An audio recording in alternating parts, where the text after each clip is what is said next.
Hi viewers, நம்ம இன்னைக்கு சேமியா பாயாசம் எப்படி பண்ணுறதுன்னு பார்க்கலாம். இதுக்கு தேவையான பொருட்கள் என்னன்றதை பார்க்கலாம். ஒரு கப் ரோஸ்டட் சேமியா எடுத்துக்கோங்க. உங்கள் இனிப்புக்கு ஏற்ற மாதிரி 3/4 கப்பில் இருந்து 1 கப் வரைக்கும் சர்க்கரை எடுத்துக்கோங்க. அதே கப்பில் 2 கப் பால், 10 முந்திரி எடுத்து உடச்சி வச்சுக்கோங்க. 10 காஞ்ச திராட்சை, 4 ஏலக்காய் எடுத்து பொடி பண்ணி வச்சுக்கோங்க. 2 டீஸ்பூன் நெய். வடச்சட்டியில் 2 டீஸ்பூன் நெய் எடுத்துக்கோங்க. நெய் காஞ்சதுக்கப்புறம் நம்ம உடச்சி வச்சிருக்கிற முந்திரி போட்டு பொன்னிறமாக வர வரைக்கும் வறுத்துக்கலாம். முந்திரி வறுத்ததுக்கப்புறம் காஞ்ச திராட்சை போட்டு வறுத்துக்குங்க. ரெண்டும் ஒன்றா போட்டு வறுக்கக்கூடாது.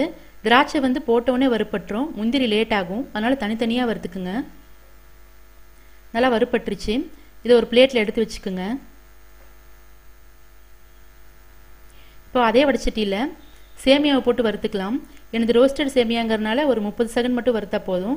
ரோஸ்டட் இல்லாத சேமியாவாக இருந்தால் நீங்கள் ஒரு 5 மினிட்ஸ்க்கு அது கலர் சேஞ்ச் வரைக்கும் நல்லா வறுத்துக்குங்க. இப்போ இதில் 1 கப் மட்டும் பால் ஊற்றிக்குங்க. அது கூடவே ஒரு 1/2 டம்ளர் தண்ணி ஊற்றிக்குங்க. இப்போ இந்த சேமியா இந்த பால்லையே நல்லா வேகணும். இப்போ பாருங்கள், நல்லா கொதிக்குது. இந்த சேமியா இந்த பால்லையே நல்லா வேகணும். அதனால் இந்த பால் சுண்டுற வரைக்கும் நல்லா கொதிக்க விட்டுருங்க. இப்போ பாருங்கள், சேமியா நல்லா வெந்துருச்சு, பாலும் நல்லா சுண்டிடுச்சு. இப்போ இதில் நம்ம எடுத்து வச்சிருக்கிற சர்க்கரையை போட்டுக்கலாம்.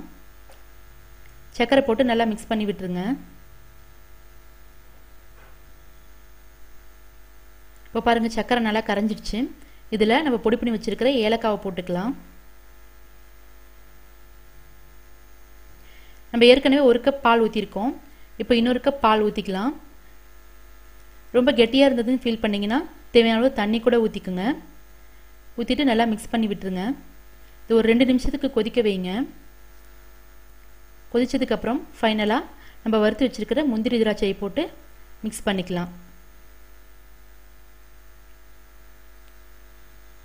இப்போது டேஸ்டியான சேமியா பாயாசம் ரெடி ஆயிடுச்சு. நீங்களும் உங்கள் வீட்டில் செஞ்சு பாருங்கள். உங்கள் கமெண்ட்ஸ் ஃபீட்பேக்ஸை சொல்லுங்கள். உங்களுக்கு பிடிச்சிருந்தா உங்கள் ஃப்ரெண்ட்ஸ்க்கு இந்த வீடியோவை ஷேர் பண்ணுங்கள். எங்கள் சேனலை சப்ஸ்கிரைப் பண்ணுங்கள். பாய்.